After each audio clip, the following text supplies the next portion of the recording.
1 year after 300 Spartans died in a mountain pass, 5,000 of them came back, and this time they came to kill a king's whole army. They marched onto a plain called Plataea at dawn, and by the time the sun was fully up, the largest invasion force the ancient world had ever assembled was a field of the dead. A broken golden tent sagged in the smoke. A young Spartan regent named Pausanias walked between the corpses of men who, a season earlier, had believed themselves masters of the earth. He had not come for land, he had come to collect a debt. The debt had a name. His uncle, Leonidas, the king who held the hot gates and was cut down, then beheaded on the orders of the great king, his body nailed to a post like a warning for crows. No Greek would forget that order. It is the reason 5,000 Spartans crossed Greece with revenge in their teeth, and it is the reason this whole story exists. But to understand the vengeance, you have to go back to the man who thought himself a god, and to the invasion that made the reckoning necessary. 1 year earlier, he was Xerxes, king of kings, and he ruled the largest empire the world had yet seen. From the rivers of India to the sands of Egypt, 100 nations sending tribute to a single golden throne. When he sat in his great hall, envoys of every color and tongue knelt in the incense smoke and laid gold at his feet. And Xerxes received it as his birthright, serene, certain, bored by his own power. But he had inherited more than an empire. Had inherited a grudge. His father, Darius, had sent an army against the Greeks and been humiliated on the field of Marathon. Beaten by a handful of city-states, Persia should have crushed like insects. Darius swore revenge and died before he could take it. So the son took up the oath at the grave. He would march west, and he would burn Athens to the ground, and he would make all of Greece kneel where his father had knelt to no one. He raised an army so vast, the storytellers said, rivers ran dry where it stopped to drink. It drank lakes to mud.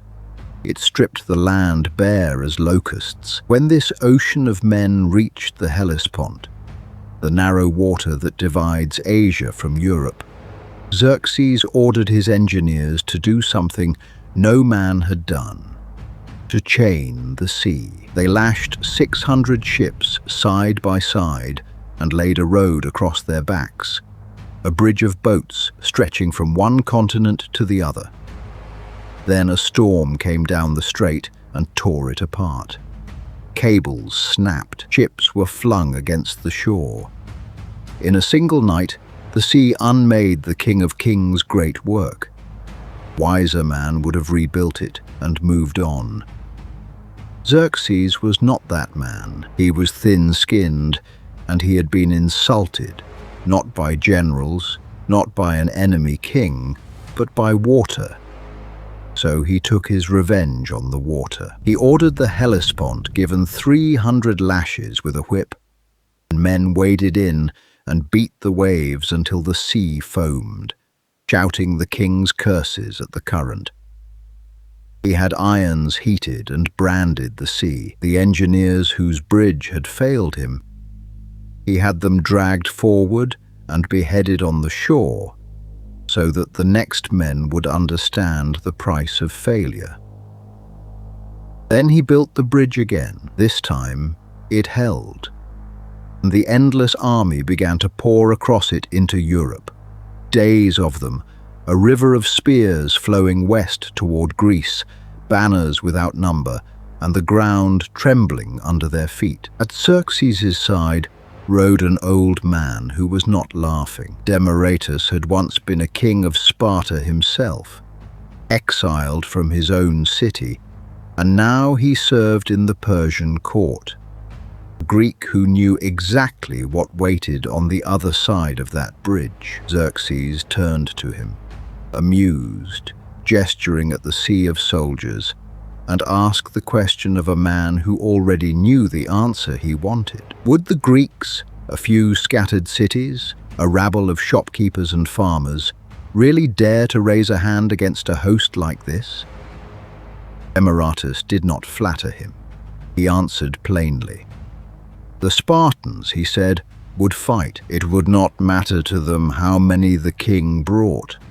They would fight him if there were 1,000 of them.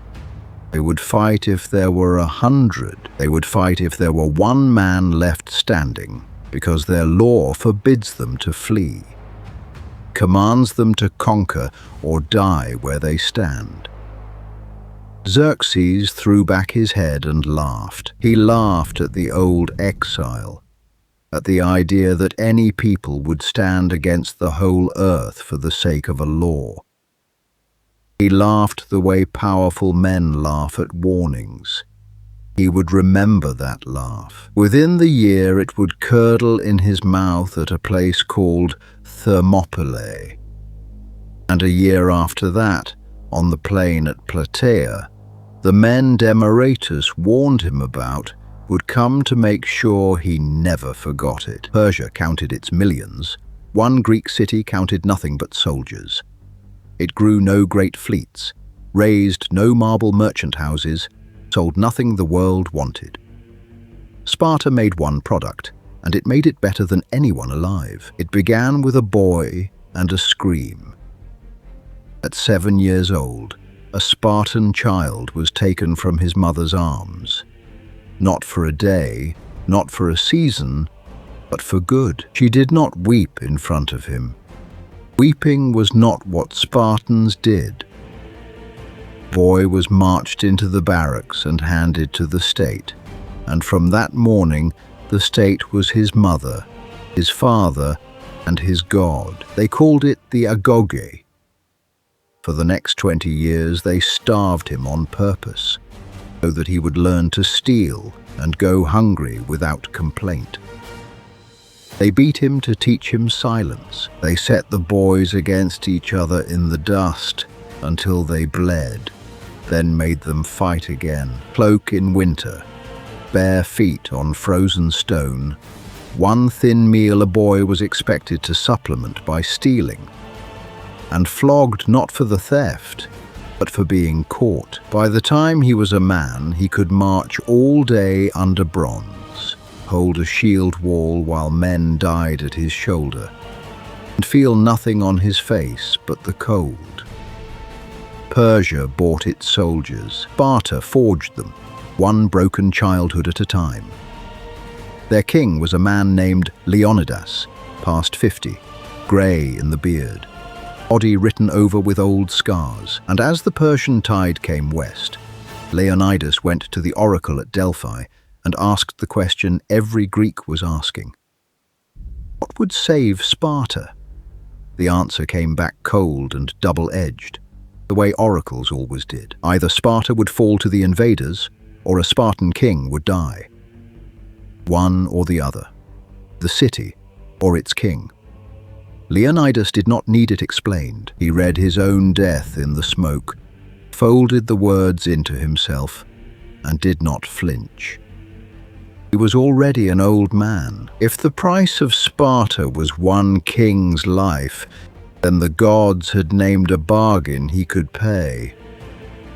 But there was a law in the way. A sacred festival forbade the Spartan army from marching to war, and no argument would move the priests. So Leonidas did not take the army.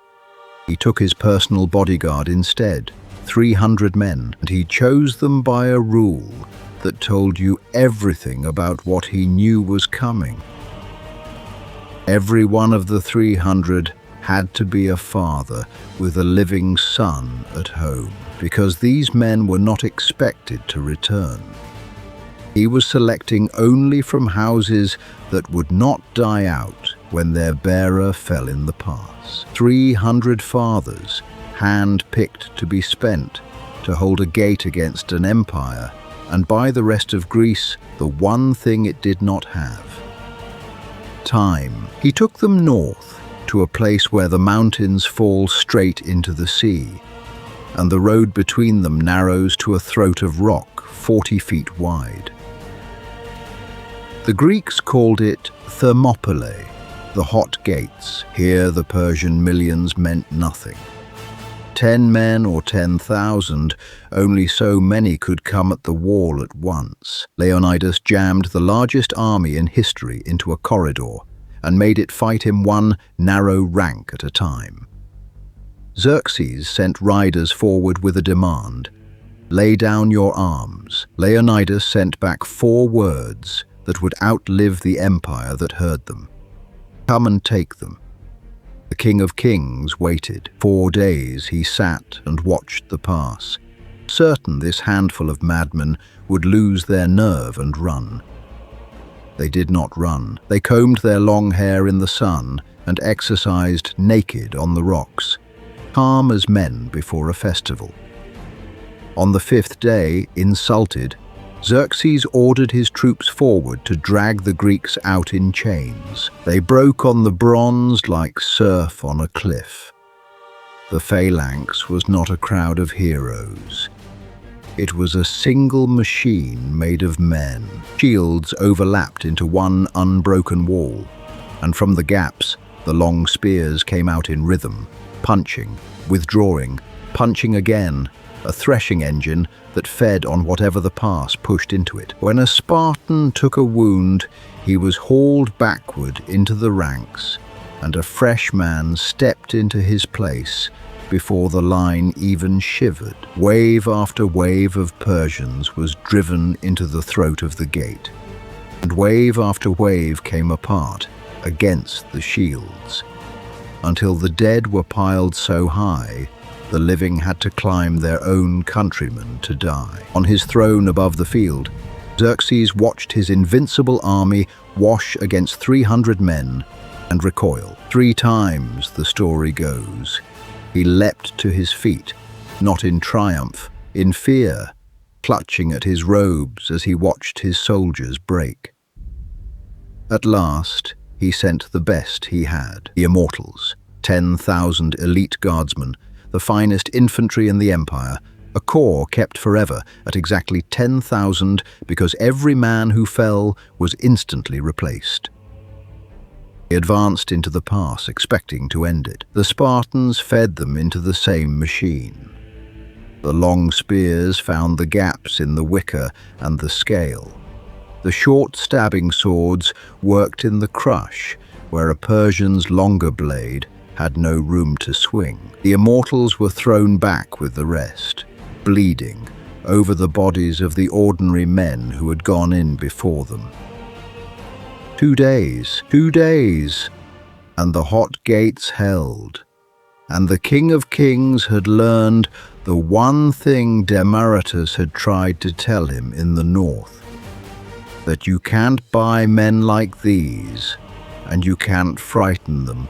And 40 feet of rock in front of 300 of them was the most expensive ground in the world. 2 days the hot gates had held. 2 days, and the greatest army the world had ever assembled had gained nothing but its own dead, stacked in the corridor until the living had to climb them to reach the Spartan line. Xerxes had leapt from his throne 3 times in a single afternoon, watching his Immortals thrown back like everyone else. Force had failed. The pass could not be bought with bodies, so it was bought with gold instead. That night a local man came to the Persian camp. His name was Ephialtes, and he was no soldier. A herdsman who knew these mountains the way a man knows the back of his own hand. He knew something the Persians did not: that above the pass, hidden in the folds of the ridge, ran a goat track. A thin path over the mountain that came down again behind the Greeks. Ephialtes named his price, and Xerxes paid it gladly. Before the moon was high, a column of the Immortals was climbing into the dark, with the traitor leading them. They came down at dawn behind the wall. The runner reached Leonidas as the first grey light touched the sea. Surrounded. The word passed through the camp like cold water. Some of the allied Greeks wanted to flee while the road was still open. Others wanted to stay. Leonidas ended the argument. He dismissed them. The Thebans, the Phocians, the thousands who had held the line beside him, sent them home to fight another day. Then he turned to the 300 who remained, men bound to him by oath and by law, and told them to eat a good breakfast. The story that survived is that he said it plainly, almost lightly. "Eat well, for tonight we dine in Hades." They knew. Every man in that camp knew what the morning meant, and not one of them ran. When the Persians came, the Spartans did not wait behind the wall. Leonidas led them out into the wider ground to sell their lives at the highest price, to take as many of the enemy down into the dark with them as they could. They fought in formation while the formation held, spears rising and falling in rhythm. Then the spears began to shatter, so they drew their short swords and fought with those. When the swords broke or were wrenched away, they fought with their hands, with their teeth. Herodotus wrote it, and it reads like madness, but it was discipline pushed past the end of the world. Men who had been made for exactly this since the age of 7. Leonidas fell in the thick of it. Then something happened that Xerxes would never understand. His own men, dying, surrounded, out of weapons, fought over the body of their king. The Persians surged in to take it as a trophy. The Spartans drove them back and dragged Leonidas home to their line. 4 times the Persians came for the corpse. 4 times the Spartans took it back. Only when the last of them were driven onto a small hill and buried alive under a storm of arrows did the killing finally stop. Xerxes walked the field afterward. 9,000–10,000 of his own had died here, for a pass held by a few thousand, defended at the end by 300. He should have felt awe. Instead, he felt rage. He gave an order that no Greek would ever forgive, and this whole story would exist to answer. He had Leonidas's body found among the dead, and its head cut off, and the corpse of a king nailed to a post for the crows. That was the debt. Everything that comes after, Salamis, Plataea, 5,000 Spartans marching a year later, is Greece collecting on the moment Xerxes drove that nail. The road south lay open now, and at the end of it was the prize Xerxes had crossed a continent to burn. Athens. Athens knew it was coming. Months before, its people had sent to the oracle at Delphi and received an answer that sounded like a death sentence. And then a second answer, stranger, that said only that the wooden walls would keep them safe. The elders argued. Some thought it meant the old thorn hedge around the Acropolis. But one man, a restless, sharp-eyed commoner named Themistocles, a man the aristocrats distrusted precisely because he was cleverer than they were, stood up and said the wooden walls were ships. The fleet. A salvation was not to hold the city, but to abandon it. It was an impossible thing to ask. He asked it anyway, and somehow he won. Athens made the hardest decision a city can make. It chose to stop being a place and become a people. They emptied it. Old men and women and children were ferried across to the island of Salamis and to the coast. The whole population of the city loaded onto boats while the men took to the warships. They left their homes standing. They left the temples of their gods. They left everything but each other, and they rowed away.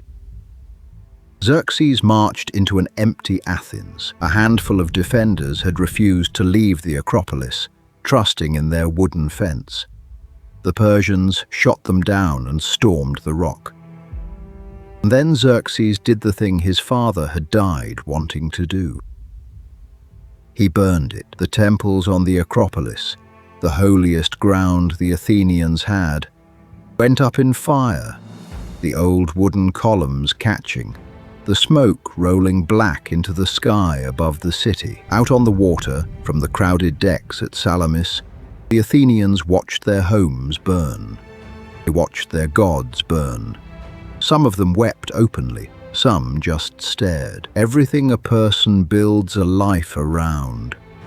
The street they grew up on, the temple where they were married, the shrine of their family dead. All of it glowing on the horizon in the dark. For one night, it looked like the end. The largest empire on earth had done exactly what it swore to do.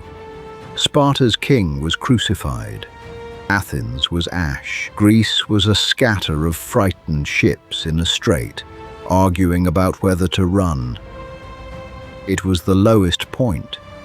It was also, though no one on those decks could have known it, the exact moment before the tide turned. Athens was still burning on the horizon when the Greek fleet argued itself toward disaster. 300 and more triremes lay crammed into the narrow strait between the island of Salamis and the mainland, and in the flagship of the Allied navy, the admirals were shouting. Peloponnesians wanted to run, to abandon the strait, row south, and make their last stand at the isthmus where their own cities were. Every hour they wasted, they said, was an hour Xerxes' vast fleet grew stronger around them. By nightfall, the decision was all but made. In the morning, the Greeks would scatter into the dark, each city for itself. Themistocles stood in that council and understood, with terrible clarity, exactly what a retreat meant. Scattered, the Greek ships would be hunted down one squadron at a time. Greece would not fall in a battle. It would simply come apart in the dark, quietly, forever. The one thing that could save them was the narrow water itself. The cramped strait where the Persians' crushing numbers would become a cage. But he could not win the argument, so he decided to win the war a different way, by making sure the choice was taken out of Greek hands entirely. That night he did something that looked like treason. He called for a slave he trusted, his own children's tutor, and sent him alone across the black water to the Persian fleet, carrying a secret message for the King of Kings. The message was a gift, wrapped as a betrayal. Themistocles, it said, was secretly a friend of the king. The Greeks were terrified, divided, ready to flee under cover of darkness that very night. If Xerxes wanted to destroy them all in one blow, he must act now. Block both ends of the strait, seal the exits, and trap the whole panicking fleet before dawn scattered it beyond reach. It was bait. Every word of it was bait. And Xerxes, who had crossed a sea on a bridge of ships and burned the temples of Athens, who wanted not a victory, but a total and witnessed annihilation, swallowed it whole. Here was the enemy handing him the end of the war. He gave the orders at once. Through the night, his enormous fleet rode into position. A Persian squadron sent to seal the western exit. A great mass of ships crowding into the narrows to close the east. Silent oars, hundreds of hulls, feeling their way into water that grew tighter with every ship that entered. And in doing it, Xerxes sealed himself in. He packed his own overwhelming fleet into a channel too tight to turn, too crowded to maneuver, with the rocks of Salamis on one side and his own rear ranks pressing forward behind. The trap he thought he was setting had closed on him. To be certain he would see it, the drowning of Greece, The moment his father's defeat was finally avenged, Xerxes had a throne of gold carried up the slope of Mount Aigaleos above the strait. There he sat, scribes beside him to record which of his captains fought best, generals at his shoulder, the whole coast of his fleet spread below like a map. He had come to watch a slaughter. He had chosen the perfect seat for it. Dawn came grey over the water, and out of the strait came a sound the Persians did not expect. Singing, the Greek ships rowed out in line, and as they came, the crews were chanting the paean, a hymn to Apollo, a war song rolling off the cliffs and across the water. Then the trumpet and the singing broke into the deep drumbeat of the oars, and the first Greek trireme drove its bronze ram into a Persian hull with a shock that splintered timber and men together. In the open sea, the Persians would have swept around the Greeks and drowned them in numbers. But there was no open sea. In the narrows, their advantage became their doom. The front ranks, taking the Greek rams head-on, tried to back water and turn, and could not, because behind them, their own second and third ranks were still pressing forward, driven by captains eager to be seen fighting well under the king's eye. The rear shoved the front onto the Greek beaks. Ships fouled their own oars against friendly hulls. A Persian trireme, ramming forward, would find another Persian trireme in its path. Oars snapped in long, shattering rows as hulls ground together. Ship crushed ship in a channel that had become a killing pen of splintered wood and overturned decks, and men in bronze sinking like stones. The Greeks rowed in the chaos with murderous discipline, ramming, backing off, ramming again. Themistocles' squadron tore the Persian line open. In the middle of the wreckage, one Persian commander did something that would become legend. Artemisia, the queen who commanded ships for Xerxes, found her own escape blocked by friendly vessels ahead, and a Greek trireme bearing down behind. So she rammed the ship in front of her, one of her own allies, smashed it under, and rowed clear over the wreck. The Greek captain, seeing her sink a Persian ship, assumed she must be Greek and turned away. On the golden throne above, Xerxes saw the ram and could not tell friend from foe in the churn. Told it was Artemisia who had struck the blow, he watched his own woman fight while his men floundered and drowned. And he is said to have cried out, "My men have become women, and my women men." He watched the rest of it too. He had no choice. He had built himself the perfect seat. By dusk, the strait was a wreckage field. Perhaps 200 Persian ships were gone, shattered or sunk or captured, their crews drowned in the narrows or cut down as they tried to swim for shore. The Greeks had lost a fraction of that. The largest fleet the ancient world had ever floated had been broken in a ditch of seawater by an enemy who chose the ground and told one perfect lie. Xerxes sat on his throne of gold and watched his invincible navy die below him. The man who had whipped the ocean for defying him had just been beaten by it. It was the first payment on the debt. It was made on water, thrown on the slope above Salamis, did not move for a long time. Xerxes sat where he had come to watch a slaughter, and watched his own fleet die instead. 200 ships broken in a channel too narrow to turn, oars snapped, the water carpeted with his drowned men. The King of Kings, who had whipped the sea and branded it with hot irons for daring to break his bridge, now stared at that same sea as it swallowed his invincible navy piece by piece. In the silence after, a new thought took hold of him, and the thought was fear. His fleet was gone.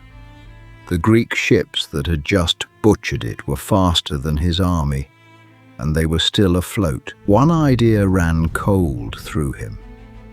What if they rowed north tonight to the Hellespont and burned the bridge of boats that was his only road home? He would be trapped in Europe. The master of India and Egypt, penned on a hostile shore with winter coming and no way back across the water. The men he had marched here in their millions would starve on the road, and he would starve with them. So the greatest king on earth did the one thing his whole reign had been built to make unthinkable. He ran. At his side rode Demaratus, the exiled Spartan king who had warned him months before, laughing, rejected, that these Greeks would fight him even at 1,000, even at 1. Demaratus had told him the truth and been mocked for it. Now he watched Xerxes give the order to retreat and said nothing.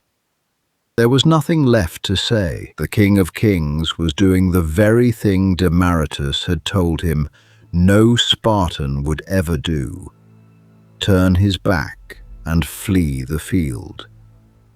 But one man would not let it end there. Mardonius, Xerxes' best general, hawk-faced, hungry, unwilling to carry the shame of Salamis home, came to the king and begged, "Do not throw away the whole campaign for one bad night at sea," he said. "Give me the army.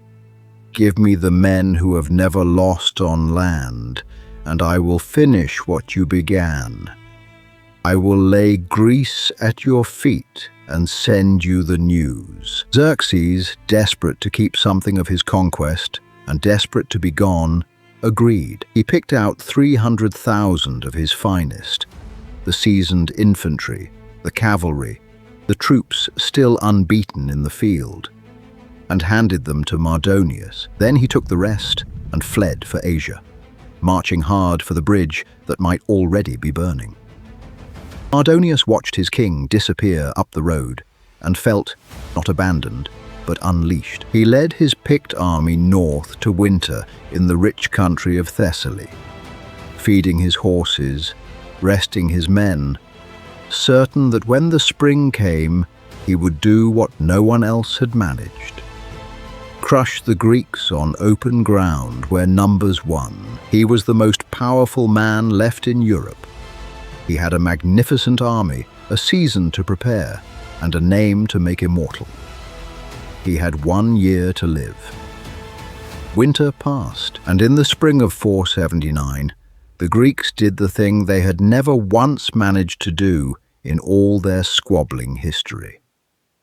They united. The cities that had spent generations at each other's throats sank their feuds and marshaled together. And at the heart of the muster came the thing every Greek had waited a lifetime to see. Sparta marched out in full force. Not 300 this time. 5,000 full Spartiates, 5,000 of the deadliest heavy infantry the world had ever bred, and tens of thousands of allies and helots around them. At their head rode Pausanias, the young regent, cold-eyed and decisive, nephew of the king who had died in the pass. It was the largest army Greece had ever put into the field, and it was marching for one purpose: to avenge Thermopylae on the men who had beheaded Leonidas and nailed his body to a post. And somewhere in that vast bronze column marched one man that no one would speak to. His name was Aristodemus. A year before, he had stood among the 300 at the hot gates, until an infection swelled one eye shut and blinded him, and Leonidas sent him back down the mountain. He had lived, the 300 had died, and Sparta, which forgave a soldier nothing, gave him a single word to wear for the rest of his life: the trembler, the coward. No man would share fire with him, no man would give him water. His own city had turned its face away, and his wife's house had become a place of silence. He walked to Plataea carrying a shame heavier than any shield. He had not come for victory. He had not come for plunder or glory or Sparta. He had come to a plain he had never seen for one thing only, the single thing his city would still let him have. He had come to die well, and in dying, to burn away the name they had branded on him. Every step north was a step toward the death he was owed. The bronze wall was moving again. The debt was a year old, and it was coming due. And the man who wanted death most in all the army was marching straight toward it. For 11 days, nothing happened. That was the plan. On the dusty plain below Plataea, the largest Greek army ever assembled sat and waited, and the man who had inherited Xerxes' war watched it do nothing. Mardonius had 300,000 men and the finest cavalry in the world, and he could not make the Greeks come down off their high ground to be ridden over. So he did the next best thing. He sent his horsemen out day after day, and they cut the roads the food came in on, and they fouled and choked the springs, and they rode down the columns that went to fetch water until the Greeks were drinking dread with every mouthful. Army cannot eat courage. Slowly, expertly, Mardonius was strangling them where they stood. Pausanias, the young Spartan regent, Leonidas's own nephew, read the trap for what it was. The position was starving, so he ordered the thing that is hardest to do in front of an enemy: a night march. Thousands of men lifting a whole battle line in the dark and setting it down again on better ground, closer to water. In daylight, disciplined, it might have worked. In the dark, it came apart. Contingents lost each other. Orders were misheard or refused outright. One Spartan officer, stubborn as stone, would not budge until dawn and held up a whole wing arguing. When the sun came up, the great Greek army was not where it should have been. It was strung out, scattered across the plain in broken knots, some formations already moving away. To Mardonius, glassing the field in the first light, it looked like exactly one thing. It looked like the Greeks were running. This was the moment he had waited a year for. The king had fled. The general had stayed to finish it. And here, at last, was the enemy breaking apart on its own. He did not hesitate. He threw the whole army forward, all of it, cavalry and archers and the massed Persian foot, surging across the plain to ride down a fleeing enemy and end the war before breakfast. But they were not fleeing. Spartans, holding the right, turned to face the storm coming at them, and did what Spartans did. They locked their shields. The bronze wall closed, rank on rank, and behind it men knelt in the dust while the sky went dark with arrows. And then they waited. This is the part the songs leave out. But before the phalanx moved, it simply stood there and bled. The Persian archers emptied their quivers into them, and men fell in their places and were not replaced. Still, Pausanias would not give the word, because the sacrifices, the omens read in the entrails before battle, kept coming out wrong. So he prayed in the open, arrows falling, and he waited on his gods while his men died on their feet. Only when the signs at last turned favorable did he raise his hand. Then the bronze wall went forward. The Persians fought. No one who was there ever said they didn't. They ran at the spears, grabbed them, snapped them off with their bare hands. But they had come to fight a rout, and they were dressed for it. Wicker shields, cloth and scale, and courage. Against the long Greek spear and the disciplined shove of the phalanx, Wicker is kindling. The Spartans walked over them. Not a charge, a machine, a grinding, deliberate advance, shields grinding, spears working in rhythm over the top. And the Persian line buckled and folded back on itself, and began, at the edges, to die faster than it could think. And somewhere in that press, a ghost got his wish. Aristodemus, the trembler, the man no Spartan would share fire or water with, the one who had lived while the 300 died, broke ranks. Everything Sparta taught screamed against it. The phalanx is a wall precisely because no man leaves it. He left it, went out alone into the enemy in a fury that men who survived the day could not describe without going quiet, killing everything he could reach, driving so far forward that no line could follow. And there, out past the shields, doing what he had crossed a country to do, he died gloriously, uselessly, on purpose. He washed the shame out with his own blood and Persian blood together, and he never came back. Mardonius saw his victory come apart in an hour. The general Xerxes had left behind to win, mounted on a white horse, rallying the center in his scaled armor. Struck down in the collapse, killed in the rout he had set in motion, and when he fell, the last spine went out of the Persian army. 300,000 men became a mob. They ran for the only thing left, a wooden stockade they had thrown up on the plain and jammed in behind its walls. And the Greeks came up and took it, and inside that fort there was very little mercy and very few left alive to want it. It was Thermopylae, run backward.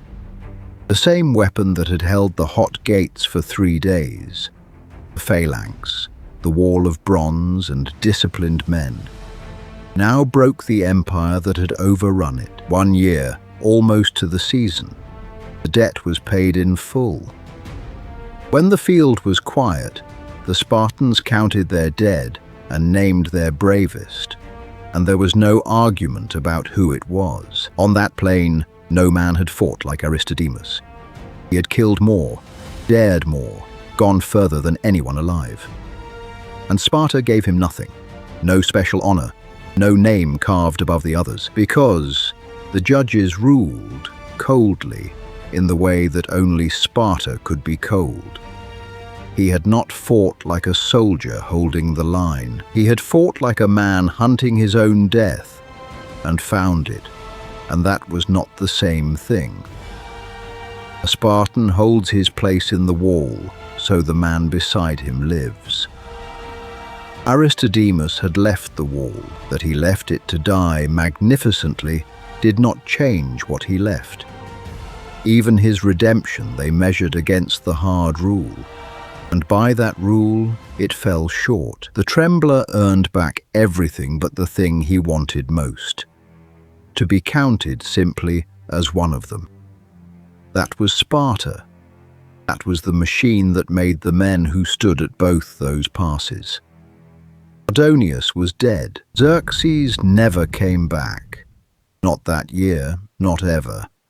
The king of kings, who had whipped the sea and burned the temples of the Acropolis, lived out his reign in Persia and let Greece go. The empire was thrown off the mainland for good, and of all of it, the millions who crossed the Hellespont on a bridge of ships, the throne set on the hill to watch, the story that survived was not the invasion. It was the 300 who held the gate, and the 5,000 who came back for them.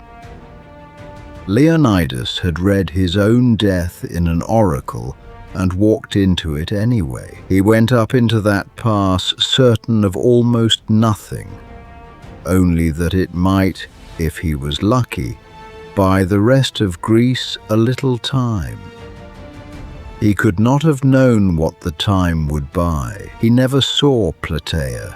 He never saw the plain where his nephew would stand, or the wicker shields going down under the spears, or the general on the white horse falling in the dust.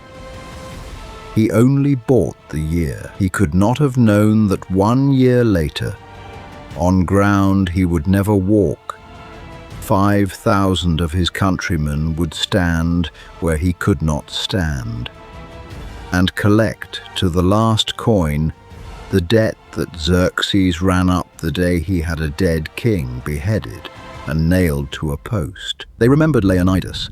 At Plataea, they made sure Xerxes never would forget him either. End. Back.